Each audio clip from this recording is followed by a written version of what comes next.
করে দেবেন তখন একটু শিখিয়ে দেন।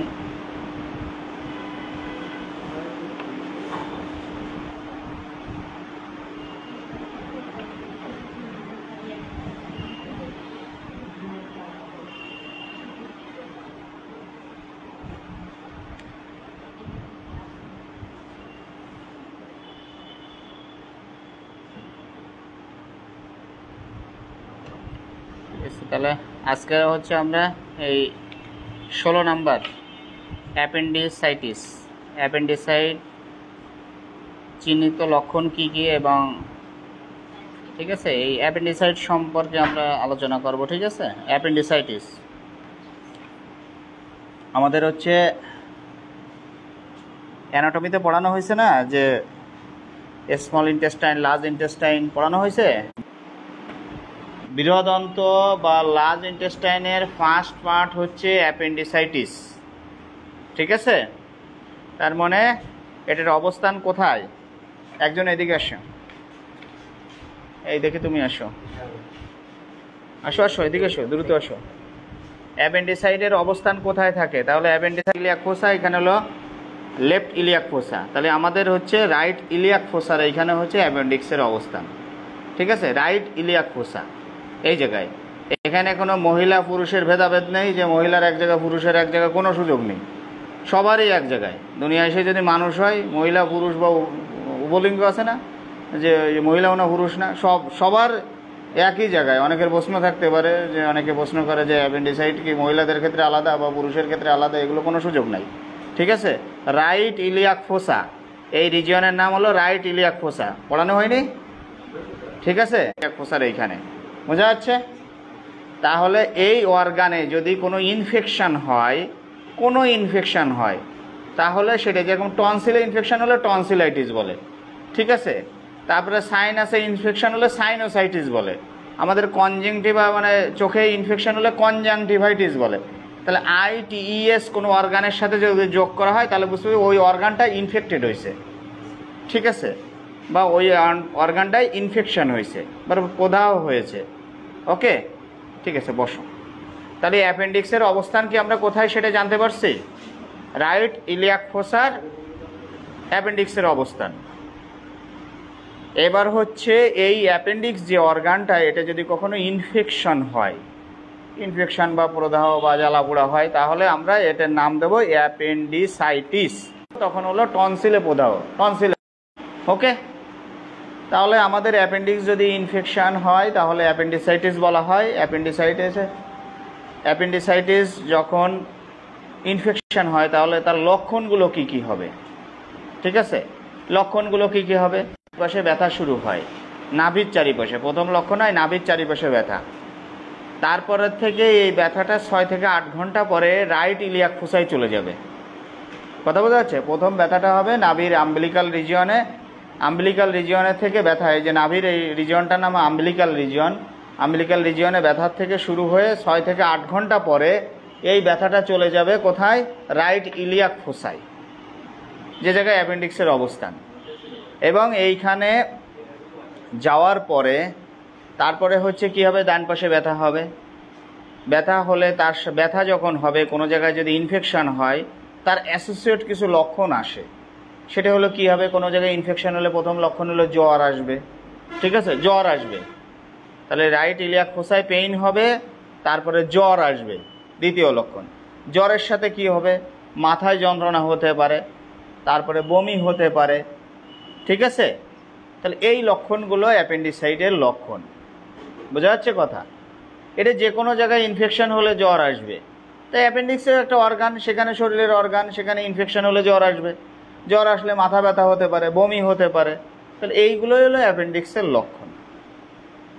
এরপরে আমরা কিভাবে অ্যাপেন্ডিক্স, তাহলে প্রথম আমরা লক্ষণ, একটা রুগী এসে আমাকে বলবে যে আমার প্রথম ব্যথাটা কোথায় ছিল? নাভির চারিপাশে ছিল, বা অতটা না বলতেও পারলে আমার ডান পাশের এই যে, ওরা তো আর জানে না এই, ঠিক আছে, রাইট ইলিয়াক ফোসার রিজিয়ন কোনডে, ঠিক আছে, বা রাইট ইলিয়াক ফোসা কোনডে, এটা তো আর জানে না। বলবে যে ডান সাইডে তলপেটের আমার ডান সাইডে বেশ ব্যথা কয়েকদিন ধরে, বা 2-3 দিন ধরে বেশ ব্যথায় ছটফট করতেছি, বা কেউ নিয়ে আসলে বলতে করতেছে, তাহলে আমরা ডায়াগনোসিস করতে হবে, তাই না? ডাক্তারের কাছ তো ডায়াগনোসিস করা, তাই না?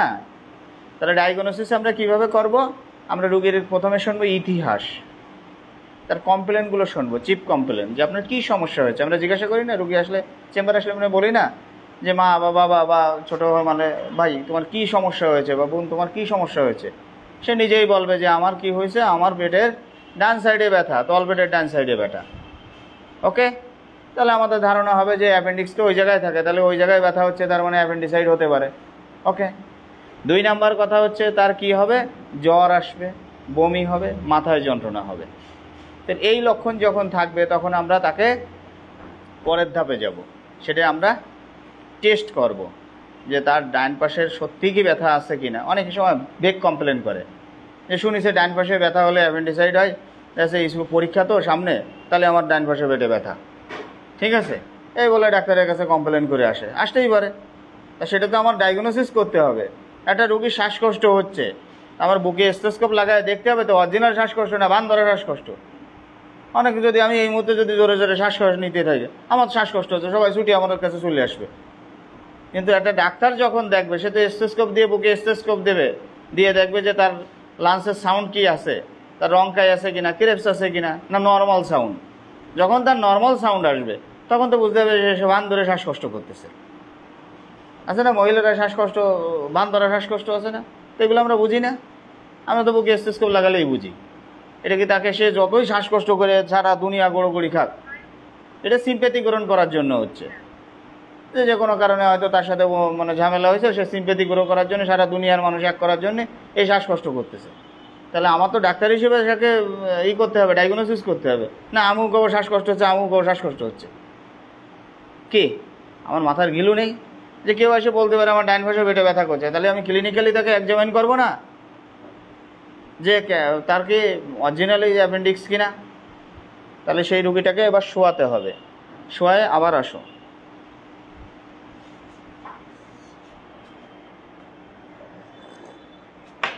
এবার শোয়ানোর পরে আমরা বেডে শোয়াবো, শোয়ানোর পরে রাইট ইলিয়াক ফোসার এখানে চাপ দেবো, দেখবো যে না রুগী লাফ দিয়ে উঠতেছে। আমি বাংলা বুঝাই দিই, ঠিক আছে?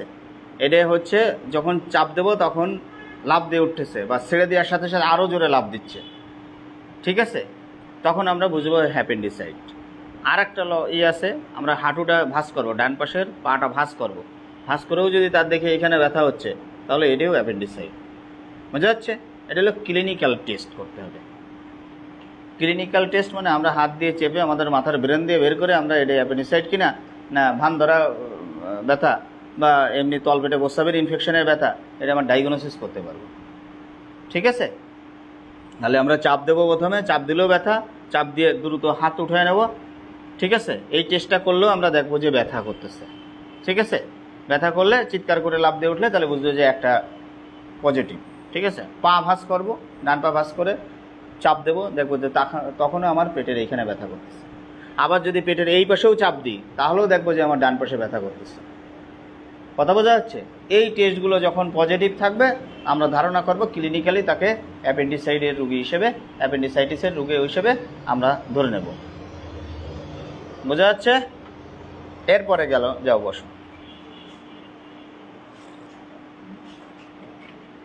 এরপরে আমরা কি করব, প্যাথোলজিতে টেস্ট করতে পাঠাবো। যে আমরা তাহলে কমপ্লেন শুনলাম, আমরা টেস্ট করলাম, অ্যাবডোমেন এক্সামিনেশন করলাম, এটা অ্যাবডোমেন এক্সামিনেশন বলে, করলাম, করার পরে আমরা আবার প্যাথোলজিতে পাঠাবো। প্যাথোলজিতে কি টেস্ট করব? প্যাথোলজিতে আমরা অ্যাডভাইস দেব CBC, USG of whole abdomen, urine for REME, আর একটা দেব আরবিএস। যদি অল্প বয়স্ক রোগী হয় তাহলে ডায়াবেটিস দেব না, বয়স্ক মানুষ হলে তাহলে ডায়াবেটিস দেব। তাহলে আমরা এই ধরনের রোগী যখন আমাদের কাছে আসবে, আমরা এক্সামিন করে মনে করলাম যে তার অ্যাপেন্ডিসাইটিস হতে পারে, তখন আমরা এই কয়েকটা পরীক্ষা দেব। বয়স্ক হলে আরবিএস বাদ দেবে, সিবিসি দেব, আল্ট্রাসোনোগ্রাম দেব, ইউরিন ফর আরইএমই দেব, আরবিএস দেব। এইখানে রিপোর্ট কোথায় কি আসবে তাহলে আমরা অ্যাপেন্ডিসাইড ধারণা করব সেটাই আমি বলতেছি।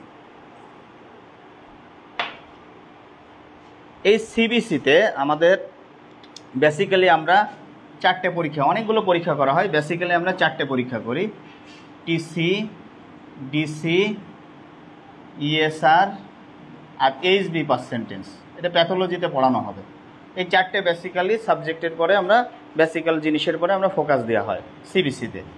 তাহলে সিবিসিতে টিসি, ডিসি, ইএসআর, হিমোগ্লোবিন, ঠিক আছে। এরপরে অ্যাপেন্ডিসাইটে কি হবে? অ্যাপেন্ডিসাইটে আমার এই টোটাল কাউন্ট 4,500 থেকে 11,000 পর্যন্ত নর্মাল, ঠিক আছে। 4,500 থেকে 11,000 পর্যন্ত নর্মাল ধরা হয় এই টিসি, যেটা টোটাল কাউন্ট অফ ডব্লিউবিসি যে টেস্টটা, এটা যদি এর থেকে বেড়ে যায় তাহলে আমরা বুঝবো যে তার অ্যাপেন্ডিক্স যে অর্গান, যেটা আমরা ধারণা করছি এটা অ্যাপেন্ডিসাইট হতে পারে। যখন এটা বেড়ে যাবে তখন আমরা তাকে ধারণা করব অ্যাপেন্ডিসাইট মেবি, ওকে, অ্যাপেন্ডিসাইটিস হয়েছে। সেটা কত হতে পারে? যদি খুব বেশি ইনফেকশন হয় 15,000 হতে পারে, 12,000 হতে পারে, 14,000 হতে পারে, ঠিক আছে। তাহলে সেটা আমার রিপোর্টে আসলো কত? এই টিসির রিপোর্টে আসলো কি 12,500। তাহলে এটা কি নর্মাল? এই যে 11,000 পর্যন্ত নর্মাল, 12,500 মানে তার ওইখানে ইনফেকশন হয়েছে, টোটাল কাউন্ট বেড়ে গেছে, তাহলে একটা পজিটিভ আসলো। এবার ডিফারেন্সিয়াল কাউন্ট ডিসি, ডিসির হলো 5টা পরীক্ষা করা হয়, নিউট্রোফিল, ঠিক আছে, ইসোনোফিল, তারপরে বেসোফিল, মনোসাইট, আর হচ্ছে ইসোনোফিল, লিম্ফোসাইট, তারপরে মনোসাইট, বেসোফিল আর ইসোনোফিল করা হয়। এখানে হলো নিউট্রোফিল, মানে প্রথম যে এই ডিসিতে 5টা পরীক্ষা করা হয়। এই যেরকম এইটা 4টে, এর মূল পরীক্ষা তো সিবিসি, এই সিবিসির হলো 4টে পরীক্ষা করা হয় বেসিক্যালি। আর তাছাড়াও অনেক পরীক্ষা, সেল কাউন্টারে অনেক পরীক্ষা করা হয়, সেগুলো আমাদের দরকার নেই। আমরা বেসিক্যালি তাহলে টিসিটা বেড়ে গেল, ডিফারেন্সিয়াল কাউন্টের 5টা পরীক্ষা করা হয়, এই 5টার 1 নাম্বারটা নিউট্রোফিল, এটা বেড়ে যায়, ঠিক আছে। নিউট্রোফিল সাধারণত আমরা এখানে হলো 40 থেকে 60 পর্যন্ত ধরা হয় নর্মাল। এটা যদি 80 বা 85 উঠে যায় তখন আমরা বলবো যে এটা অ্যাপেন্ডিসাইট। ওখানে নর্মাল রেঞ্জ লেখা আছে, এত টেনশন করার কিছু নেই। তাহলে কি হলো, টিসি হচ্ছে বেড়ে যাবে, আর ডিফারেন্সিয়াল কাউন্টের প্রথম যে ঘরটা নিউট্রোফিল বেড়ে যাবে, ঠিক আছে। নিউট্রোফিল একটা রিপোর্ট আনলে বোঝাতে সুবিধা হতো। এই ডিফারেন্সিয়াল কাউন্টের প্রথম ঘরটা বেড়ে যাবে, নিউট্রোফিল বেড়ে যাবে। এই নিউট্রোফিল ওর সংখ্যা দেওয়া আছে যে এখানে 40 থেকে 70 পর্যন্ত নর্মাল, সেখানে যদি 80 উঠে যায় তাহলে বুঝতে হবে যে এটা অ্যাপেন্ডিসাইট। তাহলে 2টা জিনিস আমার রক্তে বেড়ে যাবে, একটা হলো কি টোটাল কাউন্ট, আর ডিফারেন্সিয়াল কাউন্টের প্রথম ঘরটা, ঠিক আছে, যেটার নাম হচ্ছে নিউট্রোফিল, ওকে। এরপরে ইএসআর, হিমোগ্লোবিন, এগুলো কোনো বিষয় না। হিমোগ্লোবিন হলো রক্তের শূন্যতা আছে, আর ইএসআর হলো ক্রনিক ইনফেকশনে বাড়ে, এগুলো আমার দরকার নেই। তাহলে আমার দরকার হলো টিসি বাড়ছে কিনা, আর ডিফারেন্সিয়াল কাউন্টের প্রথম ঘরটা বাড়ছে কিনা, নিউট্রোফিল বাড়ছে কিনা। এই দুটো যদি বাড়ে তাহলে আমরা তাকে ক্লিনিক্যালি ডায়াগনোসিস করব যে তার অ্যাপেন্ডিসাইট হয়েছে, ঠিক আছে। আমরা এক্সামিন করলাম, অ্যাবডোমেন এক্সামিন করলাম, রাইট ইলিয়াক ফোসাই পেইন আছে, আমরা এক্সামিন করে আমরা সাসপেক্ট করলাম তার অ্যাপেন্ডিসাইট হতে পারে, তাকে পরীক্ষা নিরীক্ষা দিলাম, পরীক্ষা নিরীক্ষাও দেখলাম যে এই দুটো জিনিস বেড়ে গেছে, বেড়ে গেলেই তাকে আমরা অ্যাপেন্ডিসাইটিস হিসেবে ধারণা করব, ওকে। এরপরে গেল, তাহলে এইটা করলাম। এবার আলট্রাসাউন্ডও করব, কেন? আলট্রাসাউন্ডতে কি কোনো অ্যাপেন্ডিসাইটিস ধরা পড়ে কি না প্রশ্ন আছে, তাই তো। আলট্রাসাউন্ডটা আমি করতে দিছি কেন? আলট্রাসাউন্ড তো না করে সিবিসি করে দেখলেই তো হতো, তাই না। আমি রুগীকে আলট্রাসাউন্ড করতে দিছি কেন? অ্যাকচুয়ালি আলট্রাসাউন্ড করতে দিছি আমরা এই কারণে যে তার আলট্রাসাউন্ডের রিপোর্টটা কি আসে, অ্যাপেন্ডিসাইট অ্যালিমেন্টারি সিস্টেম, মানে আমাদের ডাইজেস্টিভ সিস্টেমে যে অর্গানগুলো আছে এগুলো কিন্তু কোনো আলট্রাসাউন্ডের ছবি আসে না, আলট্রাসাউন্ডতে এর কোনো ছবি আসে না। তার মানে কি, স্টোমাকের কোনো ছবি আসবে না, কোনো নাড়ির ছবি আসবে না, মানে লার্জ ইন্টেস্টাইন, স্মল ইন্টেস্টাইনের কোনো জায়গার কোনো ছবি আসবে না, পেটের ভিতরে যে নাড়ি আছে এর কোনো ছবি আসবে না, ইসের ছবি আসবে না। আমাদের স্টোমাক, এই যে অ্যালিমেন্টারি সিস্টেমের মধ্যে অনেক পার্ট পড়ানো হয়েছে না, mouth cavity, pharynx, larynx, oesophagus, তারপরে হচ্ছে stomach, small intestine, large intestine, বীরদন্ত্র, ক্ষুরদন্ত্র পড়ানো হয়েছে না, মানে পেটের ভিতরে যে নাড়ি ভুড়ি এগুলোর, তাহলে এর একটা পার্ট না অ্যাপেন্ডিসাইট কি লার্জ ইন্টেস্টাইনের একটা পার্ট না? আমি প্রথম বলছি না, এটা একটা লার্জ ইন্টেস্টাইন, বৃহদন্ত্রের প্রথম পার্ট হলো অ্যাপেন্ডিসাইটিস, অ্যাপেন্ডিক্স। তাহলে এই অ্যাপেন্ডিক্স কখনোই আল্ট্রাসোনোতে আসবে না, আসবে না। এবার কথা হচ্ছে আসবে কখন? অ্যাপেন্ডিসাইটিস হয়ে ইনফেকশন হয়ে ফুলে লাম্প হয়ে মোটা হয়ে গেলে তখন ওই লাম্পের ছবি আসবে। এই আল্ট্রাসোনোর প্রথম ধর্ম হচ্ছে যে অর্গানগুলোতে পানি ধারণ করে, মানে পানি চুষে রাখতে পারে যে অর্গানগুলো, সেই অর্গানগুলোর ছবি আসে। যেরকম জরায়ের ভিতরে ছবি আসবে, প্রস্রাবের থলি আসবে, লিভার আসবে, কিডনির ছবি আসবে, ঠিক আছে, এইগুলোর ছবি আসবে, কিন্তু পেটের নাড়িভুড়ির কোনো ছবি আসবে না। ওকে, তাহলে এখানে আমরা অ্যাপেন্ডিসাইট ইনফেকশন হলে কিন্তু সেটার ছবি আসবে না, কিন্তু ইনফেকশন হয়ে যখন ওর মধ্যে পুজ টুজ হয়ে লাম্প হয়ে যাবে, এরকম মোটা হয়ে যাবে, ঠিক আছে, তখন ওইটার ছবি আসবে। তাহলে আমার আর এক কাজে দেখা হলো অ্যাপেন্ডিকুলার লাম্প যদি হয়ে যায় তাহলে আল্ট্রাসোনোতে আসলো, আদারওয়াইজ কিন্তু আল্ট্রাসোনোতে অ্যাপেন্ডিসাইটিস ইনফেকশন হলে, অ্যাপেন্ডিসাইটিস হলে, অ্যাকুট ইনফেকশন হলে তখন ছবি আসবে না। বুঝা যাচ্ছে? আর ছবি না আসলে কোনো সমস্যা নেই। এবার দেখো আমরা আল্ট্রাসোনো মূলত অ্যাপেন্ডিসাইটিস ধরার জন্য কেন আল্ট্রাসোনো করি? আল্ট্রাসোনো এই কারণে করি যে আমার অ্যাপেন্ডিসাইট না হয়ে অনেক সময় রুগীরা কিন্তু উল্টোপাল্টা কথা বলে, যেরকম তলপেটে প্রস্রাবের থলিতে ইনফেকশন হয়েছে, বলতেছে আমার ডান পাশে ব্যথা। এবার আমি টোটাল ওই মানে আমি সিবিসি করে দেখলাম, এই রিপোর্টের প্রত্যেকটা রিপোর্ট হলো নর্মাল আসলো, টিসি ডিসি ইএসআর সব নর্মাল, ঠিক আছে, নর্মাল আসলো। তাহলে আমার টিসিতে নর্মাল, আমার ডিফারেন্সিয়াল কাউন্টের প্রথম নিউট্রোফিল নর্মাল, তাহলে সবগুলো নর্মাল হলে এবার আল্ট্রাসোনোতে দেখলাম রুগী বলতেছে আমার ডান পাশে পেটে ব্যথা, আল্ট্রাসোনোতে আসছে সিস্টাইটিস, প্রস্রাবের থলিতে ইনফেকশন, তাহলে কি ডায়াগনোসিস ঘুরে গেল না? তাহলে আমরা এই আল্ট্রাসোনো করি কী জন্য? এটা হলো অন্য কোনো কিছু হয়েছে কিনা তাই দেখার জন্য। ধারণা করতেছি অ্যাপেন্ডিসাইটিস, হতে পারে তো সিস্টাইটিস, প্রস্রাবের থলিতে ইনফেকশন, ঠিক আছে। তারপরে মহিলাদের দুই পাশে দুইটা ওভারি থাকে, ঠিক আছে, ওভারিতে অনেক সময় সিস্ট হয়, তার ব্যথাও কিন্তু এই ডাইন পাশে এরকম মনে হয় যে এই পেটে ব্যথা করতেছে, তল পেটের ডাইন পাশে ব্যথা করতেছে, ওভারিয়ান সিস্ট আসতে পারে, কিন্তু সেক্ষেত্রে আপনার সিবিসি নর্মাল রিপোর্ট থাকবে। কথা বোঝা যাচ্ছে? টোটাল কাউন্ট ওই 4,500 থেকে 11,000-এর মধ্যে থাকবে, তার মানে 5,000 বা 6,000 বা 7,000 হলো, তাহলে ওই রেঞ্জের ভিতরে থাকলো। আর ডিফারেন্সিয়াল কাউন্টের প্রত্যেকটা ফিগারই নর্মাল থাকলো, প্রথমটা নিউট্রোফিল সেটাও একটা নর্মাল ফিগার থাকলো, তাহলে আমার কি সেটা অ্যাপেন্ডিসাইটিস? কিন্তু আল্ট্রাসাউন্ড কেন করলাম? আমি ধারণা করলাম অ্যাপেন্ডিসাইট হলো ওভারিয়ান সিস্ট, হলো প্রস্রাবের থলিতে ইনফেকশন, সিস্টাইটিস হলো, তার কারণেও মনে হয় যে ডান পাশ সাইডে পেটে ব্যথা। অনেক সময় রুগীরা কিন্তু ভুলভাল কথাও বলে। তাহলে আল্ট্রাসাউন্ড কেন করলাম? যে অন্য কোনো কারণে তার পেটে ব্যথা হচ্ছে কেন, তল পেটে বা ডান সাইডে ব্যথা হচ্ছে নাকি, ঠিক আছে। এখানে আল্ট্রাসাউন্ড এই সমস্ত রিপোর্টে যদি উপরেরটা সিবিসিতে নর্মাল পেলাম, আল্ট্রাসাউন্ডে পেলাম রাইট ওভারিয়ান সিস্ট, তাহলে কী কারণে ব্যথা হচ্ছে? রাইট ওভারিয়ান সিস্টের কারণে ব্যথা হচ্ছে। আবার দেখা যাচ্ছে যে তলপেটে ব্যথা, তলপেট বা ডান সাইডে দেখাচ্ছে ব্যথাটা কি হয়েছে? সিস্টাইটিস বা প্রস্রাবের থলিতে ইনফেকশন হয়ে ব্যথা হচ্ছে, তাহলে ডায়াগনোসিস কি আমার অ্যাপেন্ডিসাইটিস থাকলো? ঘুরে গেল। ওকে, তখন যখন আমরা সিস্টাইটিস হলো, প্রস্রাবের থলিতে ইনফেকশন হলো, তখন আমরা আর একটা সাপোর্টিং হিসেবে পরীক্ষা দেব, সেটা ইউরিন ফর আরইএমই।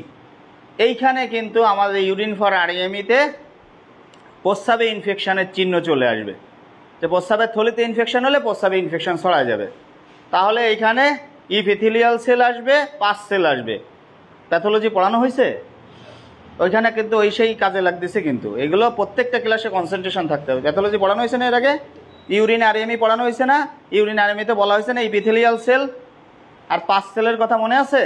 তাহলে ইউরিন আরইএমিতে যদি ইপিথেলিয়াল সেল বা পাস সেল বেড়ে যায়, তখন রিপোর্টে এসে আল্ট্রাসাউন্ড এদিকে সিবিসি নর্মাল, আবার দেখা যায় যে বা হালকা পাতলা ইনফেকশন হতে পারে, হালকা পাতলা বাড়তে পারে। এবার আল্ট্রাসাউন্ডে দেখলাম প্রস্রাবের থলিতে ইনফেকশন, আবার ইউরিন আরইএমিতে দেখলাম ইপিথেলিয়াল সেল বেশি, পাস সেল বেশি।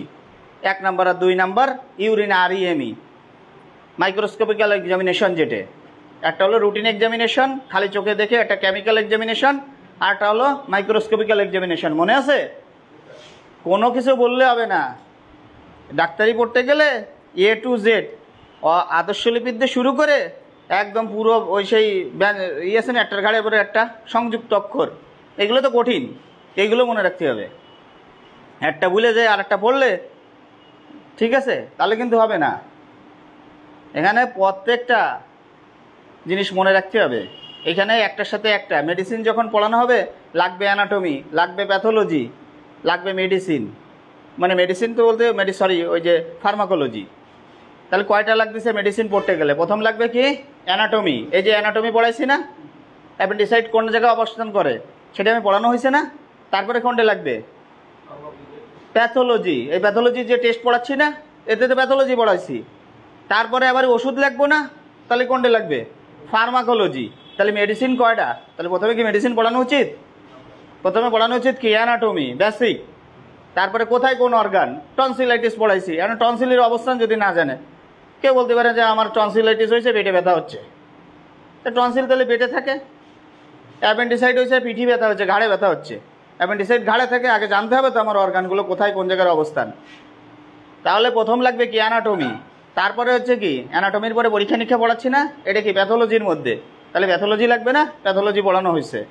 তাহলে ইউরিন আরইএমইতে আমরা পরীক্ষা নিরীক্ষা করি কি? Routine examination, microscopical examination, chemical examination, তাই না? এখানে মাইক্রোস্কোপিক্যাল এক্সামিনেশনের মধ্যে প্রথম ছিল হলো ইপিথেলিয়াল সেল আর পাস সেল। এই ইপিথেলিয়াল সেল, পাস সেল দুটোই বাড়বে যদি প্রস্রাবের থলিতে ইনফেকশন হয়, কিন্তু অ্যাপেন্ডিসাইটিস হলে এই দুটো রিপোর্টই নর্মাল থাকবে, মানে সুজাগত ইউরিনের রিপোর্ট নর্মাল থাকবে। তাহলে আল্ট্রাসাউন্ডও থাকবে নর্মাল, ইউরিনের রিপোর্ট থাকবে নর্মাল। শুধু সিবিসিতে টোটাল কাউন্ট বাড়বে আর ডিফারেন্সিয়াল কাউন্টের নিউট্রোফিল বাড়বে। তাহলে আমরা অ্যাকুট অ্যাপেন্ডিসাইটিস ধারণা করব। ঠিক আছে? আর অ্যাপেন্ডিকুলার লাম্প যখন হবে, এগুলো হয়ে পরে স্টেজ হলো লাম্প হওয়া, তখন আল্ট্রাসাউন্ডতে আসবে অ্যাপেন্ডিকুলার লাম্প। কিন্তু অ্যাপেন্ডিসাইটিস অ্যাকুট ইনফেকশন হয়ে অ্যাপেন্ডিসাইট হঠাৎ করে ব্যথা হলে তখন কিন্তু আল্ট্রাসাউন্ড নর্মাল আসবে। বোঝা যাচ্ছে? শুধু সিবিসির দুইটা রিপোর্টই চেঞ্জ হবে। এরপরে গেল ডায়াবেটিস আছে কিনা, সেটা হলো একটু বয়স্ক মানুষের ক্ষেত্রে লাগে। যদি অ্যাপেন্ডিসাইট অপারেশন করতে হয় তাহলে লাগবে না। যদি ডায়াবেটিসের রোগী হয় তাহলে তো তাকে ইনসুলিন দিতে হবে বা অন্যান্য চিকিৎসা দিয়ে তারপরে সেটা কমায় তারপরে অপারেশন করতে হবে। আর যদি অল্প বয়স্ক মানুষ হয় তাহলে তো আমরা আরবিএস করাবো না। তাহলে বোঝা গেছে অ্যাপেন্ডিসাইট কীভাবে ডায়াগনোসিস করতে হবে। এরপরে যদি কেউ অ্যাপেন্ডিসাইট হয়েও যায়, হয়ে গেল, অ্যাপেন্ডিসাইটিস হয়ে গেছে, তাই না? অ্যাপেন্ডিসাইটিস হয়ে গেছে, তাহলে রিপোর্ট কী কী দেখলে আমরা অ্যাপেন্ডিসাইটিস হবে এটা কি আমরা বুঝছি? হ্যাঁ, শুধু সিবিসি রিপোর্ট চেঞ্জ হবে, আর কোনোটার না, আর সবগুলোই নর্মাল থাকবে। এরপরে কেউ যদি অ্যাপেন্ডিসাইটিস হয়ে যায়, এটাই বলা হয় আমরা অ্যাকুট অ্যাপেন্ডিসাইটিস। হঠাৎ করে কেউর বলতেছে সে ভালো ছিল, এই নাভির চারিপাশে ব্যথা হয়, 6 থেকে 8 ঘন্টা পরে ডান পাশে রাইট ইলিয়াক ফোসার এখানে ব্যথা হয়েছে। ব্যথা হওয়ার পরে আমার কাছে গেছে, আমি এই টেস্টগুলো করছি, আমি তাকে দেখছি, অ্যাবডোমেন এক্সামিনেশন করে দেখছি, আমার সব কিছু মিলে ডায়াগনোসিস হলো তার acute appendicitis. Acute appendicitis, acute আর ক্রনিক তো পড়ানো হয়েছে। হঠাৎ করে কোনো রোগ যদি না থাকে, হঠাৎ করে সেই তীব্র রোগে আক্রমণ হয়, তাকে বলা হয় অ্যাকুট। বোঝা যাচ্ছে? আর ক্রনিক হচ্ছে যে রোগটা আস্তে আস্তে অনেক দিন ধরে ভুগতেছে, কিন্তু সেই রোগটা পুরো সেরেও যাচ্ছে না, ভালো হচ্ছে না, কিন্তু সেটার মেয়াদ অনেক দিন ধরে। ঠিক আছে? যেরকম অনেক হাঁটুর ব্যথা থাকে, এটা বলা হয় ক্রনিক অস্টিওআর্থ্রাইটিস। বয়স্ক মানুষের হাঁটুর হাড় ক্ষয় হয়ে ব্যথা হচ্ছে, সেটা কি অনেক দিন ধরে ব্যথা, তাই না? ওটা কি সারে? ওই একটু ব্যথা হয়, মানুষ বলে না মাসে মাসে ব্যথা হয়, 2বার বাড়ে, বিভিন্ন সময়ে ব্যথা হয়, বসলে ব্যথা হয়, উঠতে ব্যথা হয়, অনেক কিছু ব্যথা। তাহলে এটা বলা হয় ক্রনিক অস্টিওআর্থ্রাইটিস। আর অ্যাকুট কথা হচ্ছে হঠাৎ করে আমি সুস্থ ছিলাম, আমার হঠাৎ করে একটা রোগ আক্রমণ হয়েছে এবং রোগের তীব্রতাটা এত বেশি হয়েছে যে অনেক বেশি। এটা হয় হলো অ্যাকুট অ্যাপেন্ডিসাইটিসের ক্ষেত্রে হয়। তাহলে অ্যাকুট অ্যাপেন্ডিসাইটটা কী জিনিস আমরা তো বুঝলাম। এবার যদি কেউ ডায়াগনোসিস হয়ে গেলে অ্যাকুট অ্যাপেন্ডিসাইটিস, তাহলে তাকে কি চিকিৎসা দিতে হবে? তাকে কি চিকিৎসা দেব? যেমন ডান পাশে হঠাৎ করে তীব্র পেটে ব্যথা হলো, আল্ট্রাসাউন্ড সব করে রিপোর্ট করে সিবিসি মিবিসি করে দেখলাম, ডাক্তার সাহেব বললো যে অ্যাকুট অ্যাপেন্ডিসাইটিস। তাহলে আমরা চিকিৎসা দেব কি? অ্যাকুট অ্যাপেন্ডিসাইট হলো কনজারভেটিভ ম্যানেজমেন্ট দিতে হয়। কনজারভেটিভ ম্যানেজমেন্ট দ্যাটস মিন হচ্ছে এখন অপারেশন করা যাবে না, তাকে চিকিৎসা দিয়ে ব্যথাটা কমবে, কমার পরে 6 থেকে 8 সপ্তাহ পরে যে অপারেশন করতে হবে, 6 উইকস, 6 থেকে 8 সপ্তাহ পরে যে এই অ্যাপেন্ডিসাইটটা অপারেশন করে ফেলাতে হবে। কারণ অ্যাকুট কোনো ইনফেকশন হলে সেখানে সার্জারি করার দরকার হয় না বা সার্জারি করা যায়ও না। ঠিক আছে? এটাকে আমরা কনজারভেটিভ ম্যানেজমেন্ট দিয়ে আগে সুস্থ করব, সুস্থ করে বলবো যে 6 থেকে 8 সপ্তাহ পরে আপনি অ্যাপেন্ডিসাইট অপারেশন করে ফেলাবেন। তাহলে আমরা কি চিকিৎসা দেব? এই ধরনের রোগী যদি আসে তখন আমরা প্রথম কথা হলো হসপিটালাইজেশন করব, হাসপাতালে ভর্তি করাবো, হাসপাতাল বা ক্লিনিক যেখানে হোক সেখানে ভর্তি করাবো। ভর্তি করার পরে প্রথম হচ্ছে দেব এনপিও।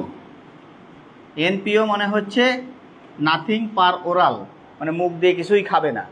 কারণ যখন খাবারটা যে আপনি যে খাবারটা খাচ্ছেন ওটা তো লার্জ ইন্টেস্টাইনে একটা অংশ, মুখ দিয়ে খেলে তখন তো খাবার তো ওইখানে পৌঁছলে তখন ব্যথাটা আরও বাড়বে না।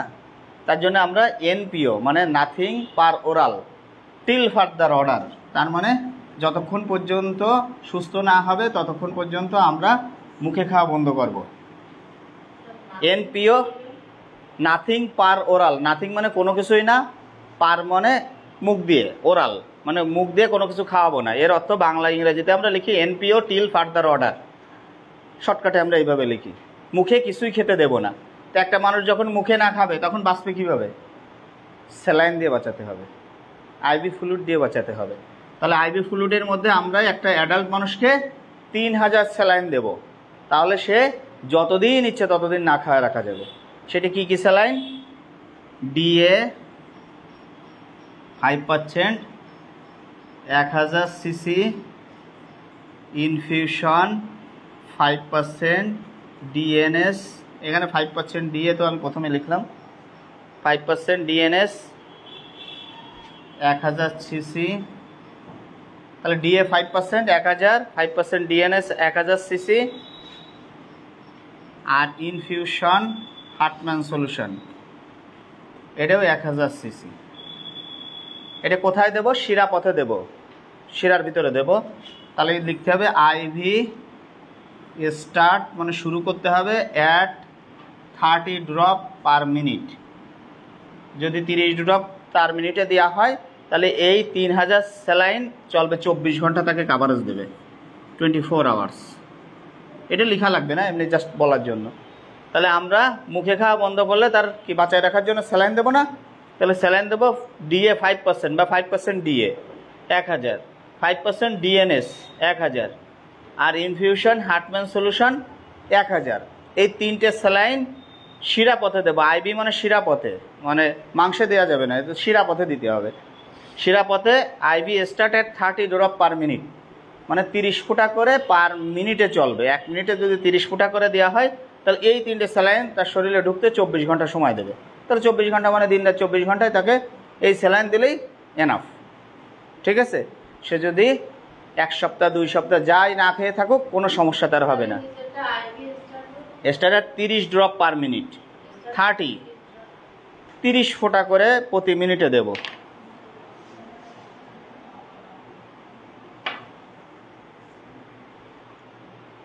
এটুকু কি হয়েছে? তাহলে 3000 স্যালাইন যদি আমি 30 ফুটা করে দিই তাহলে 24 ঘন্টায় আমার সময় কাভারেজ দেবে। ওকে, তাহলে এটুক গেল। এরপরে হচ্ছে তার অ্যাপেন্ডিসাইটে ইনফেকশন হয়েছে। তাহলে ইনফেকশন যখন হয় তখন আমরা অ্যান্টিবায়োটিক লাগবে। ঠিক আছে?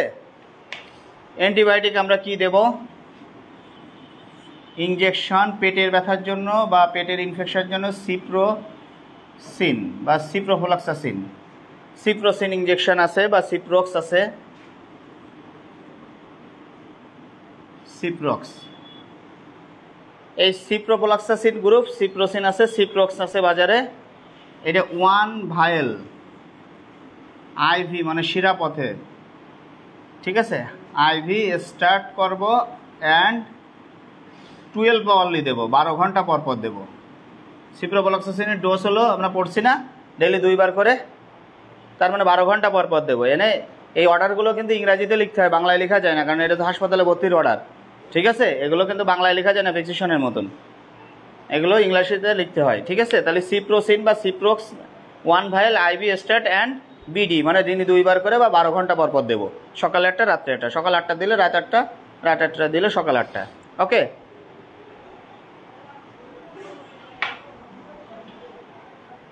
এরপরে কি হচ্ছে?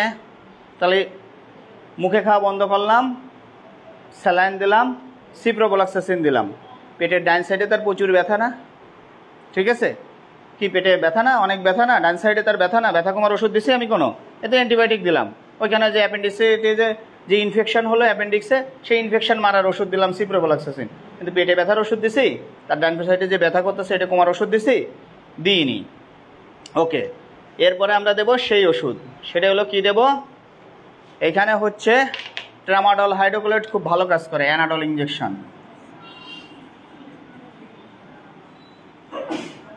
অ্যানাডল 1 অ্যাম্পুল, এটা দিতে হবে আইএম, এটা কিন্তু আইভি না। 1 অ্যাম্পুল আইএম মানে মাংসে স্টার্ট করব, মানে তাৎক্ষণিক দিয়ে দেব। অ্যান্ড বিডি মানে দিনই 2 বার করে দেব। বিডি টিডিএস এগুলো কিন্তু শিখতে হবে। বিডি মানে ডেলি 2 বার করে, ঠিক আছে। শর্টকাটে আমরা লিখি, যেরকম 12 ঘন্টা পর পর না লিখে যদি বিডিও লেখা যায় একই কথা, ঠিক আছে। টিডিএস মানে ডেইলি 3 বার করে, কিউডিএস মানে 4 বার করে, এগুলো শর্টকাটে অর্ডারে আমরা লিখি। এগুলো ওই ফাইল দেখলে, হাসপাতালে ভর্তির ফাইল বা ক্লিনিকে ভর্তির ফাইল দেখলে এইভাবে অর্ডার লেখা থাকে, ঠিক আছে। বিডি মানে দিনে 2 বার করে, তাহলে Anadol injection 1 ampoule IM start and BD daily 2 বার করে আমরা দেব। ওকে, এবারে একটা লোক যখন মুখে না খেয়ে থাকবে তখন তার অ্যাসিডিটি হবে না, পেটের ভিতরে অ্যাসিড তৈরি হবে, স্টমাকের ভিতরে অ্যাসিড তৈরি হবে। তার মধ্যে খাবার খেলে হয় কি অ্যাসিডটা ওর ভিতরে মিশে যেয়ে তার স্টমাকের ভিতরে কোনো জ্বালা পোড়া হয় না, বা কোনো সময় আলসার থাকলেও কোনো ঝামেলা হয় না।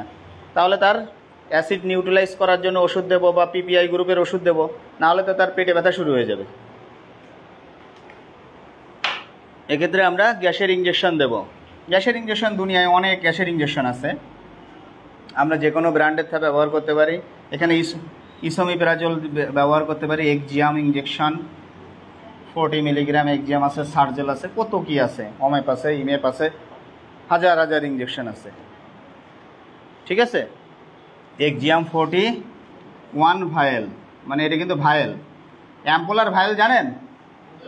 হ্যাঁ, অ্যাম্পুলার ভায়েল জানেন? অ্যাম্পুলার ভায়েল যা লিখলাম, এখানে অ্যাম্পুল লিখলাম, এখানে ভায়েল লিখতেছি, এগুলো কি? অ্যাম্পুলার ভায়েলের মধ্যে ডিফারেন্স কি? অ্যাম্পুল এইখানে AMPUL অ্যাম্পুল, আর ভায়েল এর মধ্যে ডিফারেন্স জানা আছে কি? অ্যাম্পুলটা এইভাবে ভাঙতে হয়, গেল। আর একটা, আর ভায়েল কিভাবে ভাঙতে হয়? ঢুকায় দিয়ে গুলাতে হয়, এই করে। এবার সোজা কথা আমি একটা শিখাই দিই। অ্যাম্পুল হলো আমার হচ্ছে মিশানো লাগবে না, একবারে মিক্সিং করা আছে, ভেঙে শুধু দিয়ে দিলেই হয়ে গেল। আর ভায়েল হলো সবসময় গুঁড়া থাকে আলাদা, এবং ডিস্টিল ওয়াটার থাকে আলাদা, বা নর্মাল স্যালাইন থেকে ডিস্টিল ওয়াটার, এবং সেটা দুটার সাথে একসাথে মিশায় মিক্সিং করে ঝাঁকায় সিরিঞ্জে উঠায় দিতে হয়, এর নাম হচ্ছে ভায়েল। আর অ্যাম্পুল হচ্ছে কি, ওর সাথে কোনো মিক্সিং লাগবে না, একদম সরাসরি ডাইরেক্টলি ভেঙে পুশ করে দিতে হয়, ঠিক আছে। অ্যাম্পুল আর ভায়েলের মধ্যে ডিফারেন্সটা এটাই। যেরকম অ্যান্টিবায়োটিক, গ্যাসের ইঞ্জেকশন এগুলো কিন্তু ভায়েলে থাকে, ঠিক আছে। এগুলো গুঁড়ো পাউডার থাকে, এক্সট্রা পানি থাকে বা নর্মাল স্যালাইন থাকে আলাদা, ওটা ভেঙে ওর সাথে দিয়ে তারপরে গুলায় দিতে হয়, শিরায় বা যেখানে দিয়ে দিতে হয়, ঠিক আছে। আবার এই অ্যাম্পুল, সেটার মধ্যে কোনো পানি গুঁড়া টুড়া আলাদা থাকে না, ওই একসাথে মিক্সিং করা থাকে, শুধু ভেঙে দিয়ে দিলেই হয়ে গেল। ওকে, এবং ব্যথার ইঞ্জেকশন, তারপর অনেক ইঞ্জেকশন আছে যেগুলো পেটে ব্যথার ইঞ্জেকশন, মাংসে ব্যথা বা NSAID-র ইঞ্জেকশনগুলো সব অ্যাম্পুলে থাকে, ঠিক আছে। তাহলে অ্যাম্পুল আর ভায়াল, আমি কিছু কিছু জায়গায় অ্যাম্পুল লিখছি, কিছু কিছু জায়গায় ভায়াল লিখছি, এর মধ্যে ডিফারেন্স আছে অবশ্যই, নাহলে সব জায়গায় অ্যাম্পুল লিখে দিতাম, সব জায়গায় ভায়াল লিখে দিতাম, ঠিক আছে। তাহলে এক্সিয়াম ইঞ্জেকশন 1 ভায়াল স্টার্ট মানে শুরু করে দেব, অ্যান্ড বিডি ডেলি 2 বার করে দেব, ঠিক আছে। এরপরে হচ্ছে আরও অনেক বিষয় আছে, এগুলো আমরা শর্টকাটে শিখি। এনজি সাকশন দিতে হয়, নাকে নলপড়ায় পেটের ভিতরে যে অ্যাসিডটা তৈরি হয় সেটা বের করে নিতে হয়, এনজি সাকশন, সেগুলো বড় বড় জায়গায় করে, আমরা এখানে থানা লেভেলে এগুলো সাধারণত করা হয় না, সেই জন্য যা করা হয় টুকটাক তাই আমি শিখাই দিই। তাহলে প্রথম হলো মুখে খাওয়া বন্ধ করলাম, স্যালাইন দিলাম, তারপরে কি করলাম, অ্যান্টিবায়োটিক ইঞ্জেকশন দিলাম, তারপরে হচ্ছে কি অ্যানাডল ইঞ্জেকশন দিলাম, এক্সিয়াম ইঞ্জেকশন দিলাম। ওকে, এরপরে অ্যানাডল ইঞ্জেকশনে একটু ঝামেলা আছে, অ্যানাডল ইঞ্জেকশনে ভমিটিং টেন্ডেন্সি হয়, বমি করায়, বমি ভাব লাগে, এই জন্যই এর জন্য বমির ইঞ্জেকশন আমরা দেব, ঠিক আছে। বমির ইঞ্জেকশন অ্যানাডল দেওয়ার আগে বমির ইঞ্জেকশন দিয়ে নিতে হয়, না হলে বমি ভাব, মাথা ঘোরায়, এই ঝামেলাগুলো হয়। এটা সেন্ট্রাল অ্যাক্টিং NSAID তো এই ঝামেলাটা করে। তাহলে এখানে আমরা injection Emistat 8 milligram 1 ampoule IV start করে দেবো অ্যান্ড এসএস। এই কথাটার অর্থ হচ্ছে এরকমই, স্টার্ট মানে শুরু করতে হবে। স্টার্ট যে জায়গায় লিখছিল সে জায়গায় সঙ্গে সঙ্গে বুঝতে হবে যে এইটা সঙ্গে সঙ্গে শুরু করতে হবে, মানে ভর্তি করার সাথে সাথে এই ডোজটা দিতে হবে। আর বিডি মানে ডেইলি 2 বার করে দিতে হবে, সকালে একবার রাত্রে একবার। টিডিএস মানে দিনে 3 বার করে দিতে হবে। কিউডিএস মানে 4 বার করে দিতে হবে। এটা একটা ইঞ্জেকশনে এক একটা ডোজ আছে, যেরকম ফ্লুকোলাক্সাসিন ইঞ্জেকশন, এটা কিউডিএসে দিতে হয়, 4 বার করে দিতে হয় 6 ঘন্টা পর পর। আবার কিছু ইঞ্জেকশন আছে টিডিএসে দিতে হয়, যেরকম কেটোলাক ইঞ্জেকশন আমরা টিডিএসে দিই, ঠিক আছে। ইঞ্জেকশন টোরাক্স বা যেগুলো আছে সেগুলো আমরা টিডিএসে দিতে পারি। এইভাবে একটা ওষুধের ডোজ আছে। তাহলে instant injection 1 ampoule IV start করে দেবো, যেহেতু বমি করতে পারে অ্যানাডল ইঞ্জেকশনে, বা মাথা ঘোরাতে পারে, বমি বমি ভাব আসতে পারে, এই জন্য আমরা এটা ইনস্ট্যান্টটা দিয়ে রাখবো। রেসোস মানে হচ্ছে লাগলে দেবো, না লাগলে নেবো না। পরের ডোজে যদি বমি বমি ভাবের কথা বলে তাহলে দিয়ে তারপরে অ্যানাডল ইঞ্জেকশন দেবো, না হলে আমরা দেবো না, ঠিক আছে। তাহলে এইটাই হলো মূলত আমার অ্যাপেন্ডিসাইটিসের কনজারভেটিভ ম্যানেজমেন্ট দিয়ে আমরা কতদিন রাখবো, এই ওষুধ কতদিন চালাবো প্রশ্ন আছে। যতদিন পর্যন্ত তার পেটে ব্যথা থাকবে, ডান সাইডে পেটে ব্যথাটা যতদিন থাকবে ততদিন পর্যন্ত চালাবো। সেটা কতদিন হতে পারে? অ্যান্টিবায়োটিক ইঞ্জেকশন সাধারণত 5 থেকে 7 দিন আমরা চালাবো, সিপ্রক্স। কিন্তু আমরা মুখে কতদিন না খাওয়ায় রাখবো, এই চিকিৎসা কতদিন চালাবো? তাহলে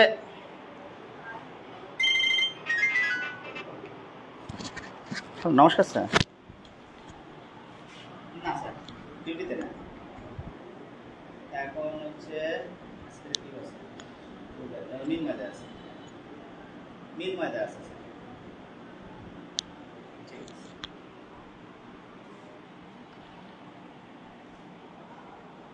তাহলে আমরা এই চিকিৎসা কতদিন চালাবো প্রশ্ন আসে না?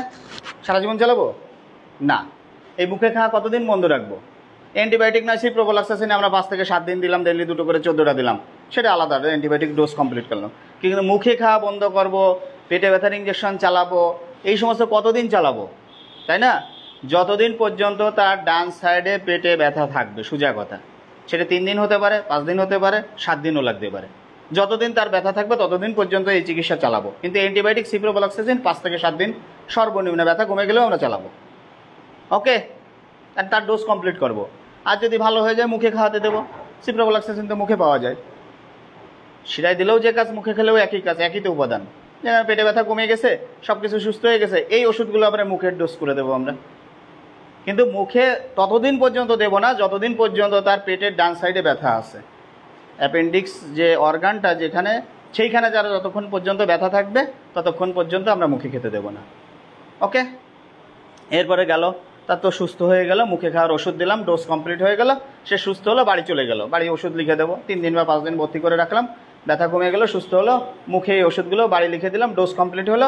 এবার কথা হচ্ছে যে সে অপারেশন করা লাগবে কি লাগবে না, তাই না?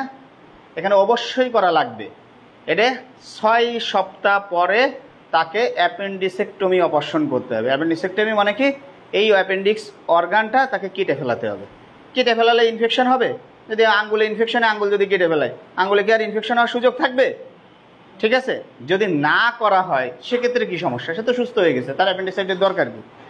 রিকারেন্ট ইনফেকশন হতে পারে, আবার মানে আবার পুনরায় অ্যাপেন্ডিসাইটিস হতে পারে। অ্যাপেন্ডিসাইটিসের যে অর্গান, অ্যাপেন্ডিক্সের অর্গান, আবার ইনফেকশন হতে পারে, তখন আবার অ্যাপেন্ডিসাইটিস হতে পারে এবং বারবার এই জিনিসটাই ভুগাতে পারে। তখন একটা জিনিস যদি বারবার ভুগায় তাহলে সেই জিনিসটা রাখা ঠিক হবে? একটা আঙ্গুল পচে গেছে, আমি সুস্থ করলাম, সুস্থ করে বললাম যে এটা কেটে ফেলাতে হবে, একটু অর্ধেক সুস্থ হলো, তাহলে আমরা কাটার সিদ্ধান্ত যেখানে হলো সেখানে যদি আমি রেখে দিই, আবার বারবার ইনফেকশন করবে, আবার বারবার হাসপাতালে ভর্তি হতে হবে, এটা কি ভালো? ইভেন অনেক সময় দেখা যাচ্ছে যে অ্যাপেন্ডিকুলার লাম টাম হয়ে বাস্ট মাস্ট হয়ে যায়, সে রুগী কিন্তু অনেক সময় মারাও যায় এতে। বোঝা যাচ্ছে? আমরা প্রথমে অ্যাপেন্ডিসাইটিস হয়, তারপরে এটা যখন চিকিৎসা না করা হয় তবে অ্যাপেন্ডিকুলার লাম্প হয়, অ্যাপেন্ডিকুলার লাম্প হওয়ার পরে অ্যাপেন্ডিকুলার বাস্ট হয়ে যেতে পারে, ঠিক আছে। বাস্ট হয়ে সারা পেরিটোনিয়াম ক্যাভিটি, আমাদের পেটের ভিতরে ইনফেকশন ছড়ায় যেতে পারে, কারণ ওর ভিতরে তো পুজ হয়ে যায়। তাহলে পুজ কি ফেটে গেলে কি ছড়ায় যাবে না পেটের ভিতরে? ওটা কি বাইরে বেরোর করার কোনো জায়গা আছে? তাহলে অ্যাপেন্ডিকুলার টোটাল পেরিটোনিয়াইটিস হয়ে যেতে পারে, ঠিক আছে। তাহলে কতগুলো খারাপ জিনিস হতে পারে।